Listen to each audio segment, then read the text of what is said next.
پاکستانی مرد جو ہیں وہ صرف اپنی بیویوں سے ڈرتے ہیں. بیوی سے ڈرتا ہوتا تو دوسری شادی کیوں کرتا؟ باقی یہ جو ایک دلچسپ بات یہ ہے کہ جب سے مودی نے دھمکی دی ہے نا ہمیں، تو پاکستان نے جس حساب سے عوام نے میمز بنائی ہیں جی اس سے تو صاف پتہ چل رہا ہے یہ جنگ سے بالکل بھی نہیں ڈرتے. ذرا بھی اس کو سیریس نہیں لیا. پیغام اچھا دیا ہے بھائی، جو قوم جنگ کو انجوائے کر رہی ہے، دھمکی کو انجوائے کر رہی ہے. میرے آدھے سے زیادہ رشتہ دار انڈیا میں ہیں. یہ میٹر چل رہا ہے، چلتے چلتے سلو ہوتا ہے، پھر 1 منٹ کو رک جاتا ہے، پھر کو ٹیوننگ تھوڑی سی مودی کی ہوتی ہے، پھر کو 2 4 5 ماہ گزرتے ہیں، پھر اس کو کہیں نہ کہیں سٹاپ لگ جاتا ہے، پھر اس کا سلومو شروع ہو جاتا ہے. مودی کو ہر 4 دن کے بعد کوئی نہ کوئی ڈرامہ اس لیے کرنا پڑتا ہے کہ جس بیس پہ آپ کو لایا گیا ہے جی تو اگلا پوچھتا ہے نا کہ آپ وہ کام کر کے دکھا رہے ہیں کہ نہیں دکھا رہے. اوکے، آپ کو لایا اس بیس پہ کیا تھا کہ آپ تڑیاں لگاتے رہے 4 دنوں کے بعد. تو بات یہ ہے کہ جو موجودہ حکومت ہے نا جی اس کی کھوپڑی آؤٹ ہوئی ہوئی ہے. ٹھیک ہے، مودی کی کھوپڑی. السلام علیکم مفتی صاحب. وعلیکم السلام. مفتی صاحب، جہاں پر ہم جنگ کی بات کرتے ہیں، دین ہمیں اس چیز کی اجازت تو دیتا ہی نہیں کہ ہم جنگ کریں یا اس کا جواب دیں. اگر کوئی ہم پر حملہ کرتا ہے پھر ہمیں بینگ اے مسلم کیا کرنا ہے؟ کیا میسج آپ کا؟ اسلام کیا آرڈر دیتا ہے ہمیں؟ اسلام ہمیں غم کے موقع پہ بھی احکام دیتا ہے اور خوشی کے موقع پہ بھی احکام دیتا ہے. اس سے ہم نے دائیں بائیں نہیں ہونا. الذین اذا اصابتهم مصیبۃ قالوا انا للہ وانا الیہ راجعون. اہل ایمان کی علامت ہے جب انہیں کوئی مصیبت پہنچتی ہے تو کیا کہتے ہیں؟ ہم اللہ ہی کے لیے ہیں اور ہم نے لوٹ کر اللہ ہی کی طرف جانا ہے. یہ کہہ کے صبر کرتے ہیں. دیکھو، مصیبت کے موقع پہ آپ کے پاس 2 آپشن ہیں، یہ قرآن نے دی ہیں. ایک انتقام، انما السبیل علی الذین یظلمون الناس.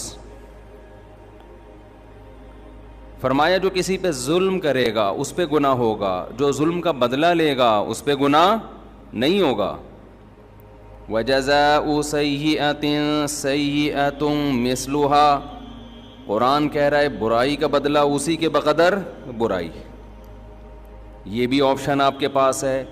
کسی نے آپ کے ساتھ ظلم کیا، زیادتی کی، آپ ظالم سے بولیں بدلہ لیں، آپ اجازت دی. تبھی تو قرآن نے کہا کوئی کسی کو قتل کر دے فقد جعلنا لولیہ سلطانا فلا یسرف فی القتل. اللہ کہتے ہیں ہم نے مقتول کے وارث کو اجازت دی ہے کہ قاتل سے بدلہ لے لے. ہم نے اس کو یہ قدرت دے دی ہے، ہم نے طاقت دے دی ہے، ہم نے اجازت دے دی ہے. بین الاقوامی لاء تو کہتا ہے کہ قاتل کو آپ قتل نہیں کر سکتے، اس کو یہ ہوگا، عمر قید ہوگی. اللہ کہتے ہیں نا نا نا نا. کسی کے باپ کو قتل کر دیا گیا، بیٹے کو پرمیشن ہے کہ وہ قاتل سے قصاص لے. حکومت اس میں تعاون کرے گی، قصاص تو یہی لے گا. حکومت کا کام ہے قاتل کو پکڑ کے مقتول کے وارث کے حوالے کرنا. بتا بھائی چھوڑنا چاہتا ہے یا مارنا چاہتا ہے. حکومت کا یہ کام ہے. حکومت چھوڑ نہیں سکتی آپشن، کیونکہ گورنمنٹ کا بندہ نہیں گیا ہے. بندہ تو جس کا گیا اس کو تکلیف ہوئی ہے نا. جو سیکولر حکومتیں ہیں وہ انسانوں کو اپنا غلام سمجھتی ہیں، حالانکہ وہ دعویٰ کرتے ہیں کہ ہم انسانوں کو غلامی سے نکال رہے ہیں. اسلام کہتے ہیں کسی کے غلام نہیں ہے، کوئی حکومت کا غلام نہیں ہوتا. حکومت کا کام مینجمنٹ ہے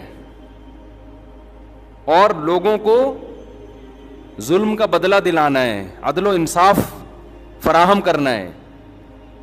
دنیا نے کیا کیا؟ قانون سازی کر کے انسانوں کے اوپر تھوپ دی ہے. وہ کیا کیا تھوپی ہے وہ ایک لمبی کہانی ہے کہ دعویٰ تو یہ ہے کہ ہم آزادی، انسان کو آزاد کر رہے ہیں، آزاد نہیں کر رہے، سب کی غلامی سے نکال کے اپنا غلام بنا رہے ہیں. عورت کو شوہر کی غلامی سے نکالا، ریاست کا غلام بنا دیا. شوہر جو باپ پہ خرچ کرتا، بیوی پہ خرچ کرتا، بولا نہیں باپ بیوی پہ خرچ نہیں کرو، ایک دھیلا بھی تم پہ، ہمیں ٹیکس دو، 40% ہمیں دو اپنی تنخواہ کا. 1 لاکھ کما رہے ہو، 40,000 ہمیں دو، ہماری مرضی، پھر ہم تمہارے باپ کو اولڈ ہاؤس میں کتنا دیں اور تمہاری بیوی کو ہم کتنا دیں، یہ ہماری مرضی، ہمارا ہیڈک ہے، تمہارا نہیں ہے. یہ اسلام ریلیشن کا قائل ہے. ریلیشن شوہر بیوی کا ریلیشن ہے, شوہر بیوی پہ خرچ کرے گا تاکہ بیوی اس سے محبت کرے.